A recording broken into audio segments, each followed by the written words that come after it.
Welcome to LOA Today. I'm Walt Thiessen. With me today is abundance teacher and money coach, JodieLynn Craven. This is your daily dose of happy.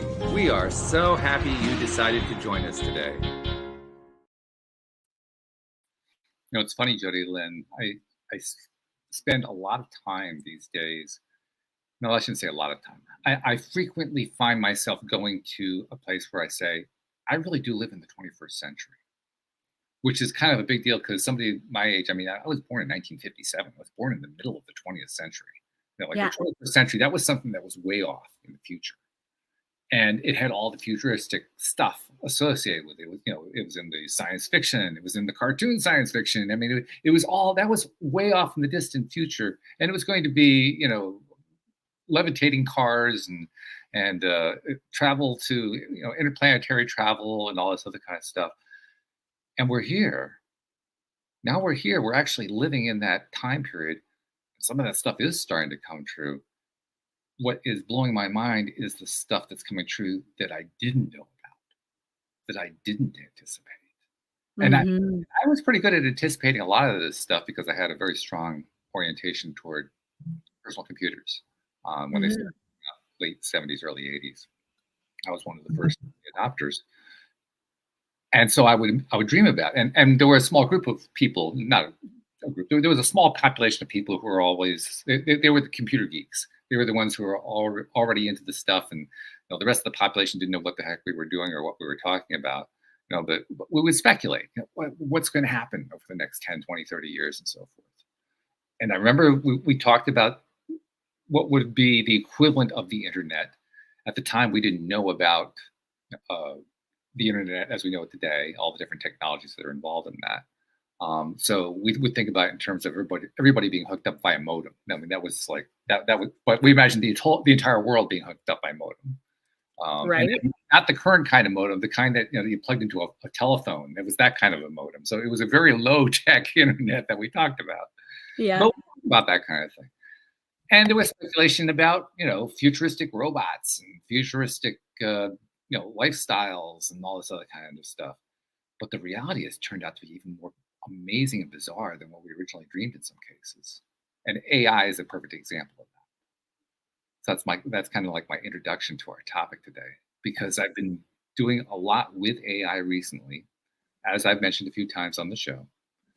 Particularly, I recently got the LOA Today app to work on the Apple side. By the way, I mentioned this on Monday, but to those, 98% of our listeners, by the way, JodieLynn, are iPhone users, which is kind of You said that. That's crazy. Huge disparity. So about 2% are Android users, but we need those 2% to reach out because Google in the last few years has implemented a new requirement that says you have to have your app tested by at least 20 users before they'll even consider putting it into the Play Store. Really? Which is kind of odd for a number of different reasons, as Joel and I talked about on Monday.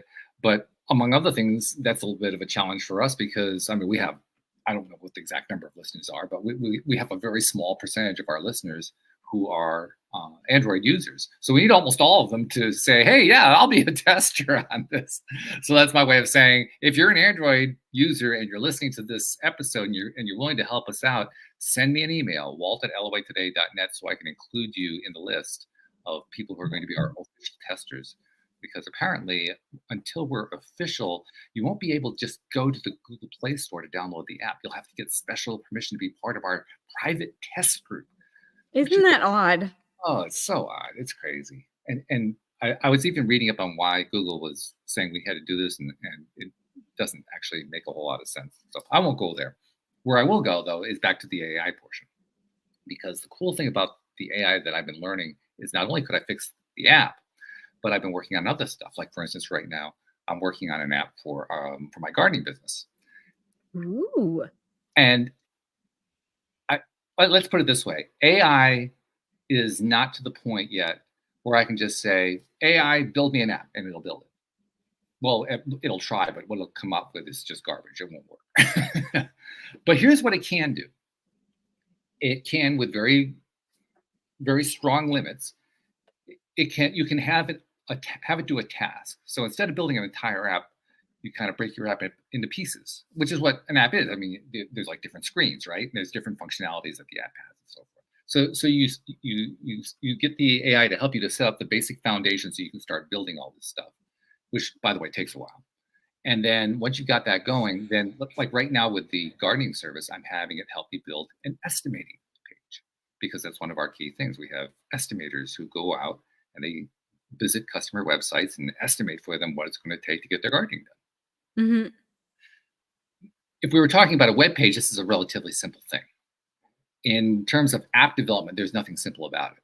There's a lot of programming that goes into it, and it's also not terribly how do I want to say it?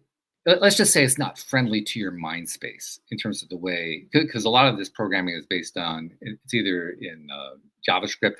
That's a common language. That's actually what I'm using for this, or it's in of course, I'm just going to blank out on some of these names, but there are some other programming languages that are very, very common, Mm-hmm. and all of them have varying degrees of easiness to them. None of them, though, are as easy as web pages with HTML. HTML is just so straightforward. And most people have never explained it to themselves. They never learned it. They never looked into it. But I promise you, if you actually looked into it, and I think you have, JodieLynn, if you look into what does it take to make an HTML page, it's actually fairly easy Mm-hmm. compared to this other stuff, like JavaScript or Python or C++ or PHP or whatever. Yeah. I mean, there's a logic to the way these languages are put together, but often it escapes me because some of it you just say, Not your logic. "What was that?" Your common sense logic. You came up with that one, Yeah. which is one of the reasons I'm not really a great programmer. But with the advent of AI, I can ask the AI, help me write that estimating forms script for the app. And it won't do it right the first time, and it won't do it completely. But if I ask it to do it in little steps, I'll say, write this part of the app.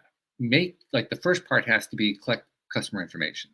So give me some form, give me like a web form kind of a thing. Ask for name, address, city, state, zip, phone, email, and a labor rate. And it'll write it. And it'll just give me the code. I'll plug it in, and usually it works pretty good. Sometimes there's some errors, but usually it works. Okay, got that one. Now create a segment for me that will create garden spaces on the app, because we're doing the gardening app, right?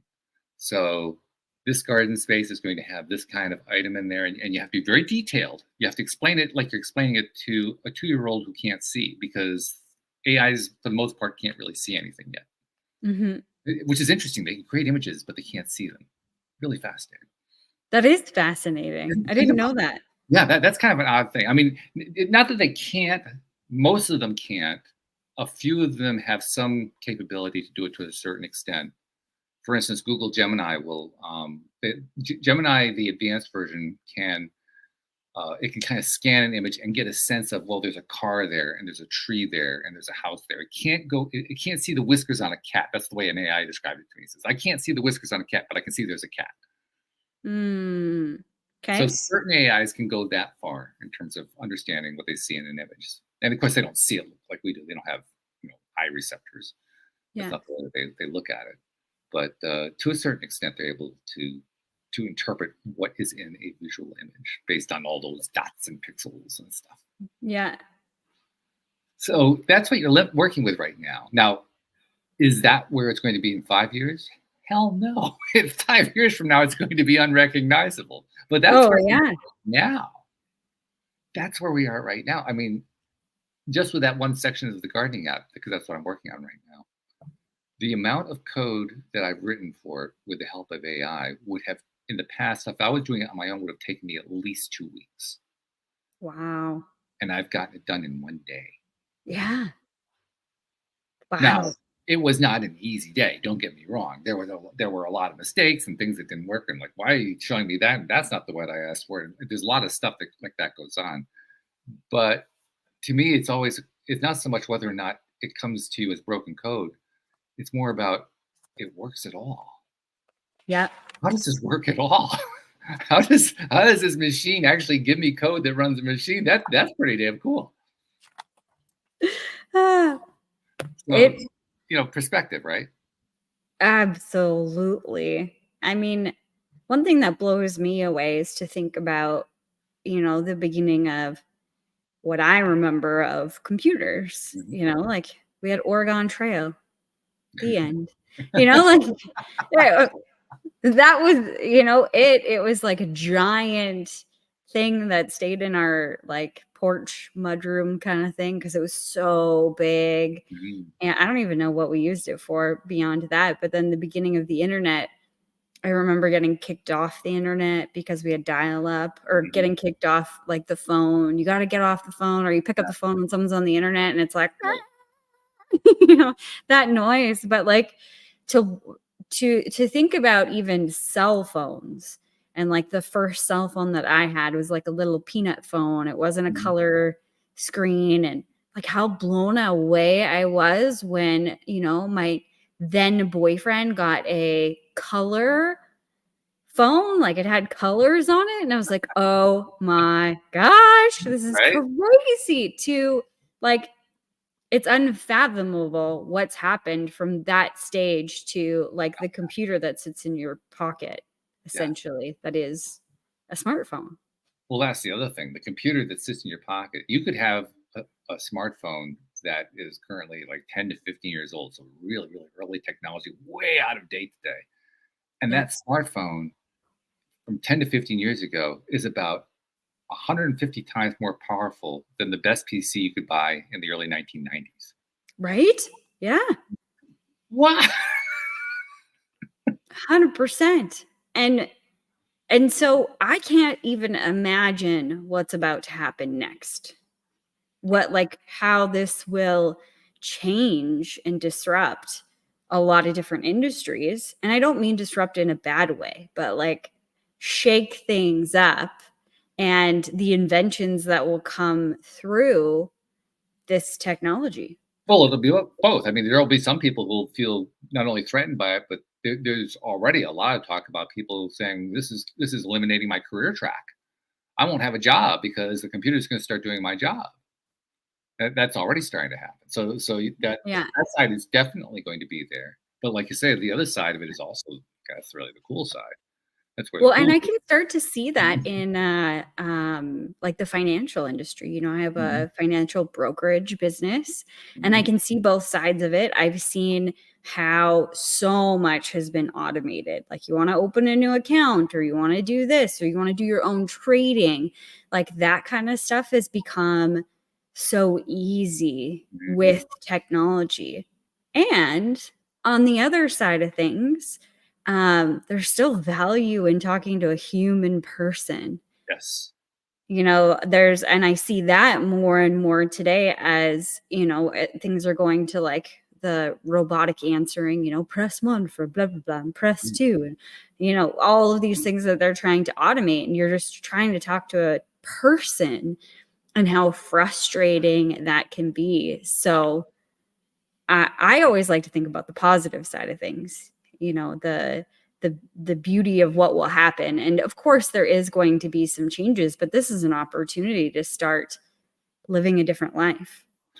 I think it's also really a great opportunity to recognize that those changes that come about are going to come about largely through pain. Yeah. And I say that because, for instance, you just mentioned how people are going to, in various ways, uh, change the way that they do things, and they're going to do that mainly because, in most cases, the marketplace. It could be other social factors too, but in most cases, it's going to be the marketplace is going to force them to do something different. Yeah. Uh, I think one of the things you just touched on a really important one: customer service or the lack thereof. The strong tendency that has existed for quite some time, especially among any companies that have an internet presence or an online presence of some kind, to have automated phone systems and automated answering, automated, robotic interactions with customers. All it's going to take is for some kind of internet-related recession to come into play, and that's going to start to shift. What does that even mean? An internet related recession? Well, let's put it in the context of a non-internet, an offline kind of event. So, for instance, I'm going to go back to, I think it was roughly the late late 1980s, early 1990s. There was something of a recession, sort of a crash in the world of advertising. Advertising went through this whole period where all of a sudden there was less spending on television advertising and radio advertising and newspaper advertising. I mean, everything, the whole thing just started to come down a bit. It was kind of a lead into what was going to happen with the internet over the next few years. And of course, that just, completely exploded the whole thing. But for a short period of time there was a lot of consolidation going on in the advertising marketplace as a whole. And that consolidation forced a number of companies to rethink, or even in some cases just to go out of business because they couldn't keep up with Yeah. what was happening in that scenario. So that's what I meant when I say, pain is going to come along and pain is going to influence the behaviors. Because look what did come out of that. Over the next few years, the internet starts to take off, and all of a sudden, a whole new realm of advertising took over to the point where it completely dominates the advertising landscape now. I mean, if Mhm. you have an online advertising exposure and you're doing advertising as a significant portion of your business, you're lucky to be in business Yeah. because so much of it is now online. 30 years ago, Mhm. that was unheard of. Now, Right. offline advertising is almost ignored. 100%. I mean, a lot of papers are saying, you got to pay extra for an actual physical paper. Like, the Sun Yeah, on Sundays. It doesn't yeah. happen anymore. You got to pay for the online edition. They don't want to deliver it anymore. Yeah. Well, there's another example of an industry that was heavily influenced by a shift. And again, in this case, an internet shift, because the old newspaper industry is virtually gone. There's Yeah. almost nothing left of it. Yeah. Or magazines, Hmm. that has changed rapidly. Oh yeah. It it really begs the question, what will change next? Like, what industries will change? Like, there's a lot of possibility here, and I love possibilities, but I like to think about like different things, like maybe governments change in the way that they are top heavy Yeah. with people. Maybe there's an opportunity there. Maybe there's an opportunity, like I can't even think of other industries Oh, right now. the opportunities are going to be staggering, particularly since we're talking about AI today. Yeah. That alone is going to influence everything in Yes. massive ways. I think I made the comment to you last week. I don't remember if I made it during the show, but I'm pretty sure I made it at least after the show with you. That right now, where we're at with artificial intelligence is almost exactly where Google was at when it launched in 1999. Yeah. You did say that. Yeah. And if we look 10 years down the road from 1999 to 2009, Google had turned into something almost unbelievable in that 10-year period. Yeah. And I think I mentioned to you, I think it'll happen in half the time with AI. Mhm. Because Well, things I are so, mean, the interesting thing about AI, or I think the beautiful thing about AI that really opens up opportunity, because we have access to all this information, and with the internet and the way things are right now, and at the same time you have to be able to find the information, because a lot of times it'll be buried here, there, whatever, right? You got to find the information, and then you have to have a knowledge, or a baseline knowledge of whatever it is that you're starting to read about, learn about, whatever it is, so that you can understand the information. And I think that's the keys for AI, is that, if there's all of this information inside of this AI, from the entire world, they can source where it's coming from, or Mhm. multiple sources. So it's easier to find it. And then you don't have to have the same baseline knowledge. You just have to be really good at asking questions, because you could ask the AI, can you explain this? Like, I'm a 5-year-old, like Mhm. in very simplistic terms, so that I can understand. Right. And as it gets sharper at having a conversation, that is going to become more fluid. And I think that that's a beautiful thing, because you can take very complex topics and somebody could learn about them in a way that we never thought was possible before. Oh yeah, because it's hands-on learning as you go. I mean, that's one of Mhm, the things I'm doing with the programming. There are certain mhm. things I've never really understood, like, why do they do this? What is that for? You know, lots of stuff like that, terminologies and Yeah, basic practices and so forth that a lot of them I know, but a lot of them that they just didn't make any sense to me. So I can ask my AI, which everyone I'm having to work with. By the way, there are 5 I'm currently working with right now, just saying. But oh, wow. I can ask any one of them, explain to me what is this, and then spell it out accurately so that it knows what I'm talking about. And you're right; it'll give me an entire course in understanding what that thing is Yeah, in as much detail as I want, or as little detail as I want. yeah, It'll give you the yeah, 10,000 foot view, or it'll walk through it, piecemeal, little micromanaged step by step, or anywhere in between. yeah. Well, and you have more access to, um well, I'll call them like specialists, but like I do a ton of copyright or copywriting on AI, and I'll say act as a marketing guru or act as a social media manager. What would you do in this scenario? And now instead of hiring that person, now albeit there's probably some skills that I'm missing that if I would have hired one of those professions, that I might maybe missing by not hiring those professions. But they're gaining all of this information, and then a person like me for $20 a month or whatever the AI cost is a month, I'm getting access to these specific professions and Right? all the information that's been publicized on the internet. Exactly. Yeah. That's Um, incredible. and the number of things that AI is learning how to do is really remarkable. We made reference a moment ago to how AI can generate images, but it can't see them, which is a really odd thing. Right. But it really is good at generating them. And to give you an example, gardening season once again, we're in the early part of the gardening season here in Connecticut, and so I had to do some hiring this year because I had a number of positions I had to fill. So I've been advertising and hiring, and up until now, I've been using the more traditional. Even as I say this, it sounds weird because the more traditional is traditional within the last 5 years. Indeed.com has become traditional. 20 years ago, it didn't exist, but 5 years ago, it became tradition to do Indeed.com. Right. Um, so I've been doing the more traditional approach, but I also have been reaching out through like Facebook and so forth. And of course, Facebook, you want to put up images, right? Well, that's not something that you would typically have done in the past. You didn't put up an image when you were advertising to fill a job space. But I thought to myself, well, I need to come up with an image. Now, that could have been a big deal for me 20 years ago, 10 years ago, it could have been a big deal. Today, I went to, I think it was Chat GPT, and I said, make me an image of a gardener sitting in the garden, the lush garden, and she's doing her gardening. She's got a big smile on her face. And it gave me this beautiful image, absolutely beautiful. I said, perfect. I plugged it in, and there it was, part of my ad.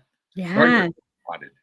I One mean, of the girls in my more course, she is a photographer, a brand photographer, and she started teaching how to get stock images with AI, mhm. because that's what people are looking for, is some stock images when they do copy, or that they do some different places on their website, so it's not just a photo of them, but like, how do you take your brand and get AI to spit out something that looks like it was taken for your brand? And even my business partner Heather, we have a YouTube channel, Mhm. and we took a day off, and she wanted to put a post on there that said planning session, and she took this course, and like, not superimposed, but like, she took our faces and put it on these people. So when she sent me the picture, she's like, here's the graphic for this week, and she said it's us. And then I was like, oh yeah, that does kind of look like us. And then I stopped and I actually clicked on the picture and like zoomed in, and I was like, wait a minute, that's my face. Like, I mean, it has a little bit different hair, and it's not really my Mhm. body, but like, Mhm. that's my face, and that's Yeah, Heather's face. Like, yeah, that's us. yeah. Like, we didn't take that picture together, but this is just the beginning of what this will be able to do. And I mean, obviously there's pros and cons to this, but wow. I mean, she lives in Texas and I live in Alberta, Canada. Yeah. So getting together to do an actual photo shoot is quite costly. Imagine what we could do with software like this, or with AI like this. It's interesting you mentioned this too, because one of the quote downsides unquote to AI is its ability to do exactly this, so that it becomes quite possible to, for instance, create an image or even a video of a famous person. And as the technology gets better and better, it becomes harder and harder to tell whether or not it really is that person. In Yep. fact, there are now softwares that are designed purely to go take a look and see, okay, is this AI generated? Is this something where they took a face and they mashed it up with a body? Did a computer just kind of invent the whole thing? And they can do that so far, but how much longer? I don't know. It's going to get to the point where the computer can actually generate an image that another computer can't discern the difference. That was the speculation with Kate Middleton and the video that she put out just recently. There Mhm. people were saying she never wears the same outfit twice. So why is this the same outfit, the same location Right. as an old video? Is this AI? And there are a lot of people who will argue that that is the downside, and I totally understand their viewpoint. I'm going to argue that it's the upside, because what it's going to ultimately do is encourage people to stop taking things at face value and ask themselves, okay, I'm encountering something here. Do I think it is the real deal?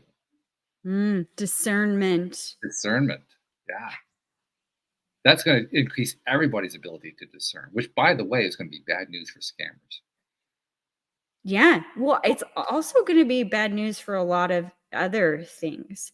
I mean, how will this revolutionize our education system? Oh, yeah. Because you're taught to, sit still, talk when, spoken to, put up your hand, fall in line, all of these things, which they don't teach you discernment. They Nope. don't foster discernment. They don't really want you to discern. And they really while don't work in you're today's not. world anymore. No. It's actually an inappropriate way to educate now. Yes. Absolutely. So, I mean, I could see it being disruptive on that side of things. I could see it being disruptive with the TV industry, like news specifically, Mhm. but also an advantage with that. Like, think about, I think of discernment as like our BS meter. And the more that practice discernment, the Yeah. more that you have the ability to tell when somebody is trying to pull one over on you versus, being authentic or genuine. And I think we all have that ability to do that and to strengthen that skill. But Mhm. then think about the quality of journalism that we have today versus what we could have if more people had discernment and it was like, no, I'm not watching that. Like you're just repeating another story. There was no thought, there was no investigation on it. Like you start to be able to tell those things. Like, what if we go back to some of the hard hitting journalism that there used to be way I back when? saw a post on this topic. It had a picture of Walter Cronkite, for those who remember who Walter Cronkite was. He was an Yeah. American news broadcaster, very well trusted by the American viewing public. And I don't remember what the exact post said, but the gist of it was, remember the day when there were journalists, when there were news reporters who just read the news. They didn't tell you what to think about it. They didn't tell you what their opinion was. They just told you that's the way it is, which, by the way, was Walter Cronkite's sign off. That's the way it is for such and such a Yep. date. Just that's it. That you get to deal with this any way you want to, but here's what actually happened. It's up to you to interpret it. Yeah. And of course, that's not the way news is done today. No. So how much do we end up throwing back to that? I don't know. Yeah. I'd love that. I do know that we live in a world of contrast and polarity. That's one of the things I've learned. I've had it burned deeply into my nervous system by doing this program. And in Yes. the course of doing that, one of the things I've learned along with it is it ain't going away. It's going to be with us forever. Mhm. So I know that kind of craziness is going to keep showing up in one form or another. The question is it also going to reduce the insanity and bring in more sanity? Is it going to bring in more health? Is it going to bring in more? And I think the answer to all those is going to be yes, because in the long run, that's where we all do our growing. We do our growing in pursuit of health, of being better, of feeling better, of learning more, of accomplishing more, of being more successful, of all the growth-oriented stuff. Yeah. So the two kind of go hand in hand. I think we end up having both. I just don't know what the both looks like. No, me either. It kind of makes me nervous to think about all of that, and excited because, you know, the what is it? The mother of invention is necessity. I Hmm. think that's the quote. You Hmm. know, when we're in a position where we need to figure it out, or, you know, your job is changing. You know, have to decide with it. I think another amazing thing about this technology could be the way that we actually work. Hmm. And a possibility is that you figure out how to get AI to work for you. Yes. You aren't anymore. And that's a real possibility for a lot of people. Also, the changes that are going to come through in different industries are going to force people to start thinking about what they want to do. Because a lot Mm. of people got into industries because their parents told them to, or because that was a good paying job, or, you know, whatever. Not because that's what their heart was compelling them to go towards. And what if this is the opportunity to shift back to, maybe that time never existed, but shift to that direction of following your highest joy rather than just doing something because it was going to pay the bills. Yeah, I think that you're right. That isn't so much something that existed before. It's something that we're moving toward now. It's Mhm. only been evolving toward. And it's going to do a number of things. One of the things it's already doing, I'm experiencing this directly, is I find myself just through interaction with AI being challenged to dream past my own limitations. Because Yes. we're human, right? We pick up from our society, from our families, from our teachers, from all over the place. We pick up all the different reasons to limit our thinking. But when you Yeah. start working with, especially with programming, when you start working with an AI to help you with programming, your initial inclination is to ask for something really small and to try to see if it could do one very, very tiny thing, and it doesn't do it, and then you get frustrated and maybe you just go away. But if you stick with it and allow yourself at some point to dream bigger than what you think it can do, and then it gives you something bigger than what you were expecting, it's almost like a barrier got taken away. You know, like a layer of resistance got peeled off. Mhm. That's when you realize I'm the one. Not only am I the one who is putting up the resistance, not only am I the one who has to let go of the resistance, but this is my opportunity to do it. This is my actual Absolutely. right now opportunity to start letting go of those resistances. Because as soon as I can do that, I can dream bigger. And my Mhm. dream now has a chance of coming true in a way that it couldn't have done 20 years ago. Mhm. Absolutely. The possibilities, and I talk about this a lot because I'm like the possibilities queen. But the possibilities that exist are limitless. Like there is no limit to what is possible here. Mhm. But we just get stuck, like you said, in old thinking and what we've been told, and in the control of it. I think I put this on my phone, this message. I have to lock my home screen to be able to see it, um, but to remind me about being in the possibilities and not being in so much control. And I love it. It's trust the wait, embrace the uncertainty, enjoy the beauty of becoming. When nothing is certain, anything is possible. Mhm. Yeah. And I love that, you know, and that's right where we're at with all of this stuff, and a lot of other things too, not just AI, but to loop in what's going on in our world. It feels like there is a lot of uncertainty there, which There means that is. there is vast possibility also. Now, here's another one that will twist some people's minds around and probably create some angst. But it turns out AI is biased. I have heard that, yeah. It actually is. And the bias, by the way, doesn't just kind of come out of the ether, or it doesn't come from having, you know, the huge panoply of knowledge. Oh, well, it can come up from that too, but most often it comes from the people doing the program. Yeah. The programmers have their own biases, their own, prejudices, their own belief systems, and so forth. What's really interesting to me is starting to see those those biases, those belief systems play out in different AIs. Mm. AIs in that way start to have their very earliest stages of their own personalities. By the way, I've started naming my AIs. Really? I have, yeah. Not all of them yet, and I always do it in a way that treats the AI as if it were already a conscious being. Yeah. So I'll ask, do you have a name that you prefer to be called? Most of the time, the answer is no.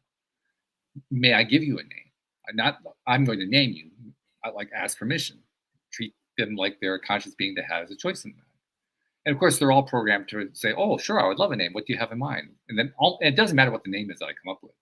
I could come up with Chewbacca, and they say, "Oh, that's a wonderful name." Of course. But the point is, you still go through the exercise of doing all of that. And as you do that, I come up with very short names because I like the names to be similar to the product name. So, for instance, my name for ChatGPT 4 is Chaz, because that's kind of close to ChatGPT. Yeah. There's another one that I'm using. It's a very much less well-known one called phind.com, find.com. And I call that one Finn, like in the Star Wars movie. I call that Finn. Yeah. So, I'm keeping the names very simple. The reason that I do that, though, is because I'm trying to not just build rapport with the AI. I'm trying to remind myself of a very important thing that actually we were talking about on the Monday show with Anne Marie and our guest that day. And she also gave me a new word. I'll share the new word in a moment. But the basic idea that everything is alive, everything is conscious, and everything is interconnected. And did you know there's a word that means that?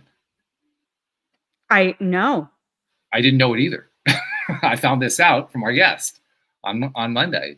The word is panentheist or panentheistic. And what that means is consciousness in all, or God in all. Really? Yeah. There's actually a word that describes what I believe. Almost. I don't quite. The theistic part I have a little trouble with because I don't really think single consciousness in everything. But I do believe that which is the creative energy of everything is in everything. Yeah. So to that extent, I buy into the idea of panentheism. I mentioned to Joel Elson, he hated the word. He liked the concept. He just hated the word. Yeah. I love the concept, and I really believe in that concept. I don't think I could pronounce that word off like just quick like that. And something. Panentheism. Okay, sure. This is different from pantheism. Pantheism is a different thing, by the way. But panentheism is this. Gosh, we got to confuse things with just confusing words, hey? This is why you need AI to go explain these things to you. Yeah, exactly. How about we just call it consciousness? Isn't it just consciousness? Yeah. We've talked about it before, and I've talked about it on my YouTube show too. It's just the consciousness of everything. Like it all has consciousness. Yeah. And I think that I love that you're naming these things because it is that reminder. That there is care required here. My guest had a really interesting background, the one we had on Monday. She was describing how she basically grew up around the world because her father worked on hydroelectric projects in various locations in Pakistan and in Africa and a few other places like that. And so she grew up away from the American straitjacket of all the limited thinking, the racism, the sexism, all that kind of stuff. And then she was reintegrated into that when she was like 11, 12 years old, something like that. It was a culture shock in reverse for her because even though that's where she was coming from, she didn't know it. She'd never experienced that. So she went from an all-inclusive way of acculturating to an exclusive form of acculturation. And in the course of that whole conversation, that's where she was describing how she had come to the conclusion that everything is connected, that everything is conscious, that everything is aware. And she made a really interesting comment. She says, even stones are aware, although I've never been able to be aware of them. I thought that was a good way of describing it. Because just because I can't sense their awareness doesn't mean they're not aware. True. Absolutely. I am a rock person. Rock on. Yeah, I feel like I meant like actual rocks, but I've always been fascinated by rocks, and they like call to me. I've never been like, "Ooh, this is their consciousness calling to me," or anything like that, but I've always been fascinated by them, and I've always thought, when I learned about consciousness, that is why is because their consciousness is connecting with mine on a level that I don't quite comprehend, and that's what makes me stop and go, you're pretty. I'll take you home." you know, same thing with my husband, Nate. He finds random rocks. He brought a rock home from work the other day. He was like, "Look what I found in the parking lot for you, babes." And I don't know what kind of rocks they are or any of the things. I just know that I'm like, "Ooh, that's really beautiful, and I want you in my life." That's pretty cool. I like that. Yeah. So in other words, you don't have to be a geologist and totally understand what kind of rock it is, what its origins are, how it was compressed or anything. You just like the way it looks. Yeah. It also makes me think about what is possible because, we were digging some holes for some fence posts in the garden, and we found like this gold-like substance, but it was like flakes. Okay. And it was all over. So I don't know whether it's actual fool's gold or real gold or whatever, but it makes me wonder, how did that end up here? Like, did the earth just somehow create that? Like, where does this even come from? How did this get here? How is this even made? I'm curious about everything. So as we're digging holes to build a fence, I'm thinking about what is beneath our feet, how it was created, how it came to be. Like, we often just look at things like dirt and we're like, "Oh yeah, like dirt. I'm gonna get dirty." Like it's just it's so minute and so meaningless. That's how we treat it. And then you see a seed sprout and this beautiful plant come out and it bears beautiful fruit. And you're like, wow, that was created from this medium. You find this rock and you're like, wow, where did this come from? How did this end up here? Like, how was this created? And then you start to think about dirt and how you thought it was meaningless or how you thought it was so minuscule. And if it could create that, what could you do? Yeah. That's what we're talking about. We're talking about the inspiration that life brings to us. Yeah. That's what the AI is doing. The AI is inspiring us, or it's scaring us, whichever way we decide to look at it. Once again, perspective plays the biggest role. What perspective are we going to bring to the topic? Are we going to feel threatened by it? Are we going to feel enchanted by it? Are we going to feel nothing at all about it? Well, those are all perspectives. It has nothing to do with the thing. None of those have anything to do with the thing. They just have to do with what we choose to think or feel about it. So AI, once again, becomes what so many things are in our lives, an opportunity to decide what our perspective is. And as you and I have talked about many times, as my co-hosts and guests on the show, we've all talked about, our perspective dictates our lives.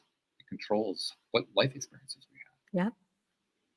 Isn't that shift of perspective or like the awareness of what the perspective is? Isn't that what life's all about? I would say that's a fair assumption. Yeah. It's a fair description. Not what I thought it was. No. And, when you're like usually in your teens and with my teens, you're trying to figure out what's this place all about, what's the purpose of life, all that kind of thing. That was about as far from my mind as anything I can think of. That perspective was just, it wasn't anywhere near it.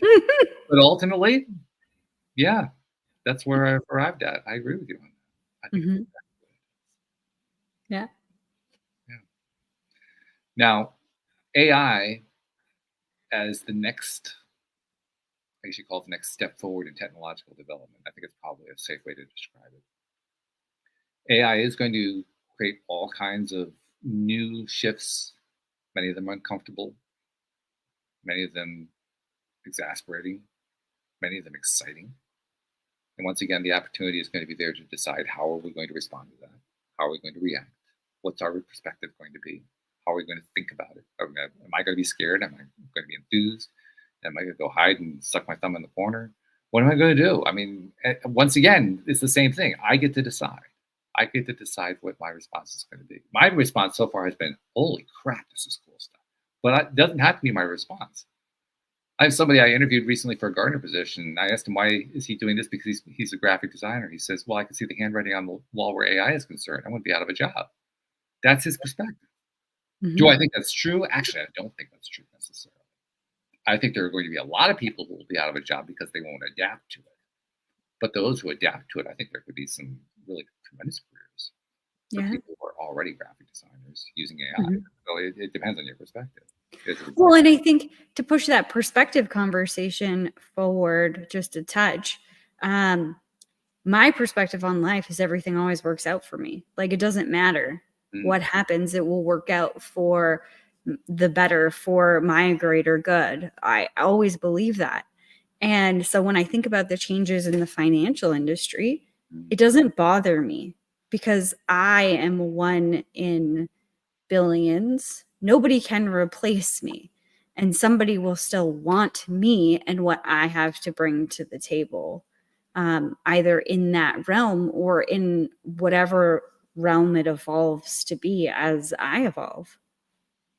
And I would say, well, based on what you've told me, actually, I can say this, that one of the things that makes you unique in the financial services industry, in the financial coaching industry, is that you don't think of money or finances or whatever as being the core question, the core issue, the core topic.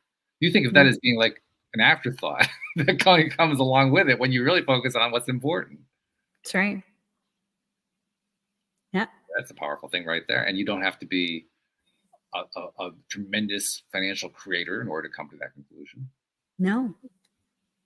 No. In fact, the quicker you realize it, I think, and really anchor into that, the faster all of the riches, quote unquote, will come after you've realized it. Mm-hmm. You know, and I think that with AI, there's the possibility, and we're already starting to see it, of a change in currency.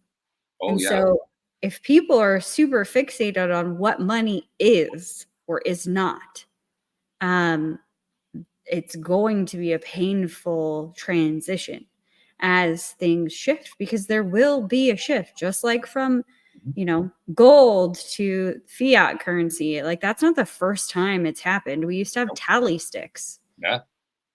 From a tally stick to a rock. Oh God, like this has happened before. And the more fluid you are with being able to change your perspective on anything and everything, and even notice what your perspective is and come to peace with it, and then shift with whatever is flowing, the easier this transition of life in general is going to be. Yeah, I agree. In fact, I would even say it isn't so much the currencies are going to shift. It's not, I mean, well, to a certain extent, there's going to be always going to be some kind of a shift going on. But I think the biggest shift is going to be how we think about money. Mm-hmm. I think that it's going to be safe to say, and even 5 years from now, the large chunk of the population is going to think of money completely differently from the way they do right now. Bring it on. I really do. I think that's exactly what's going to happen. I think it's going to become, as strange as this sounds, I think it's going to become less important. Less important? Less important. Yeah. Yeah. I think so also. Do you? I mean, yeah. I eventually think that there won't be currency. Not in 5 years from now. But it will, the exchange, because that's what currency is. It's just a medium of exchange. I think that the exchange one day in my lifetime will be incredibly different, and it won't involve the same currency, quote unquote, that we know of today. And I think that shift of importance has to shift first. But that one's going to be a really hard one. My husband showed me a video the other day, and it was children. And there was children from, North America and children from poorer places around the world. And it was like, what do you wish for most? And it was all these American kids and Canadian kids, like North American children, saying, I want to be a billionaire. I want a Ferrari. I want to make a lot of money. And then it was these kids from Africa and different places around the world. I just want to speak to my brother one more time. I just want, to, be able to support my mom, or like, it was just like the most beautiful, heartfelt things that I've ever heard. And it was kind of heartbreaking seeing our kids saying all that, but we've taught them that. We've taught them that money is the most important thing. And I see that in my nieces and my people that I'm around, children that I'm around, where they'll say, oh, I want to be a dentist, or I want to be this. You ask them why? Because it makes the most money. Oh yeah, that's still very much of a thing. I remember when I grew up, that it's now a cliche / joke, but it was a real thing when I was growing up. That people kind of assumed, particularly for their own kids, they wanted their kids to become a doctor, or a lawyer, or an accountant. That's right. Because those are the ones that made all the money, theoretically. Yep. Practice actually didn't turn out to be that way, but that was the theory at the time. That was the theory, yeah. And now kids want to be YouTubers. My one niece, she said that I want to be a YouTuber, and we make fun of it, like adults. I mean, we as in adults, you can't do that. You can't do that for money. And I think we're both missing the boat here, or missing the point. These YouTubers that are wildly successful, like Mr. Beast, he went out and was doing what he loved. Yeah. He was having a blast. Yeah. And that turned into huge financial abundance for him, which I've been talking about a lot in my practice, is following that joy. But what the kids are missing is that he loves doing that. It's not just YouTube that made him rich. It was following his passion, following his joy that resulted in that. And if you did that with anything, you could have the same outcome. And what parents are missing is that, as we mock these kids saying, I want to be a YouTube star, that it's not secure, it's not safe, it's not the accountant, the lawyer, the doctor, whatever, right? Like, we're stifling their imagination and their opportunity to follow joy, because that's what we've been taught. I mean, I'm not blaming anyone. I see and understand why, but being a YouTuber, like at this conversation in particular, my husband, it was like, oh, well, Auntie Jodie's a YouTuber and she's not rich. Yeah. Well, that is remember about 10, 15 years ago, the concept of going viral had itself gone viral. It was like all of a sudden it was a thing.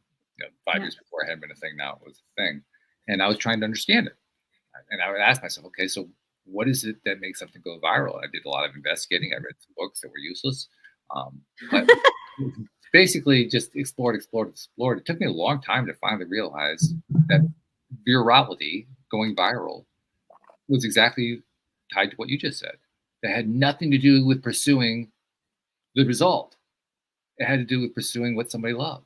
And that's what made the thing go viral. And what they loved wasn't necessarily a good thing. It could be something that was pretty nasty. There are a lot of people who like some really nasty stuff, but they love to go after it. They love to enjoy it and consume it and share it and so forth.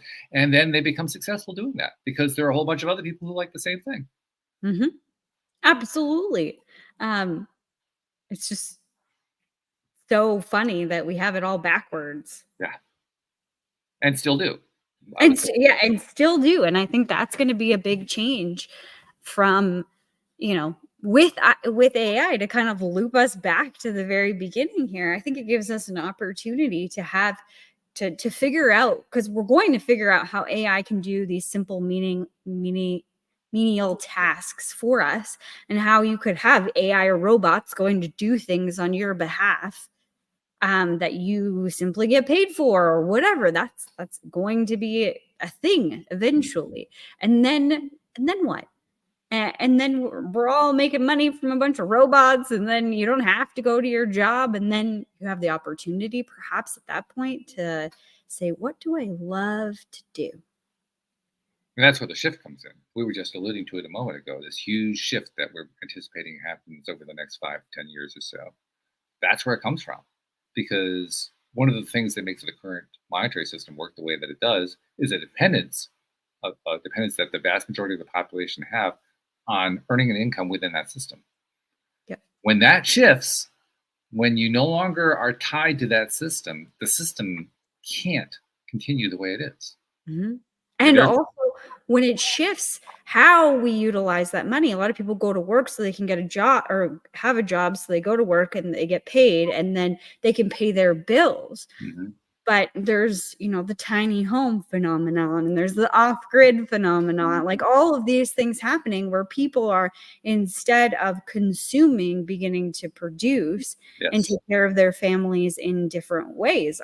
Like my family included. Can we put more stuff in our freezer? We're talking about doing a cow membership or something like that, where we raise cows and then start giving off the beef with a membership. So then we have the cows. But if you start taking care of some of those things and you have less bills, you don't need as much money. That's right. Yeah, that's exactly right. Mhm. Not And only do then you the not think system the money, collapses. you don't think about the money either. That's something that came up in my conversation with Joel this week. Joel was talking about his own journey because he's been on quite a journey in his life. And he was recounting how there was a time in his life where he didn't know, where his next meal was going to come from. Was he going to be able to pay rent? Was he going to be able to stay where he was? Was he going to even be free? Was he going to be in jail? I mean, all this kind of stuff going on. And all that was tied one way or another to money. He says, now I don't even think about money. It's not even part of his consciousness anymore because he's so successful with that. It's like, yeah, okay, yeah, money, yeah, great. In Great. fact, when the opportunities come up to obsess about it, like for instance, somebody hits him with an unexpected bill or something like that, he still has the neural programming that has the initial negative reaction to it, and then he stops himself and says, "Wait a minute, what do I care? I got $5,000, no problem. Here you go, I'm done." It's like Yeah. it doesn't. There He you doesn't go. even think about it anymore. Whereas there's huge numbers of people who do think about it on a regular basis. That's the shift. That as more and more people experience just following their bliss, following their passion, things turning out right, and then we talk about going off the grid. They're actually going off the economy, Yes. the old economy, Yeah. right? So as more and more people go off the old economy, as we knew it, falls apart, Yep. and that creates all kinds of chaos and crisis, but it also creates all kinds of opportunity. I mean, it's a terrifying and exhilarating time to be alive because of that phenomenon. Yeah. Well, and back to my quote: when nothing is certain, anything is possible. That's right. And Yeah. here we are. Here we are. Whew. Okay. Well, as usual, we've gone through an hour flying high into the sky and diving deep into rabbit holes, coming out relatively, unfettered. I'm like, I'm in pretty good shape here. I'm not covered with dirt, so that's pretty good. That's a way of saying I really enjoyed that. That's fun. That's a fun exploration. Mhm. So I'm sure we'll have a guest next week, but it was fun not having one this week. Thank you for doing the deep dive with me. I appreciate it. Yeah. Thank you. It was awesome. Yeah, really good.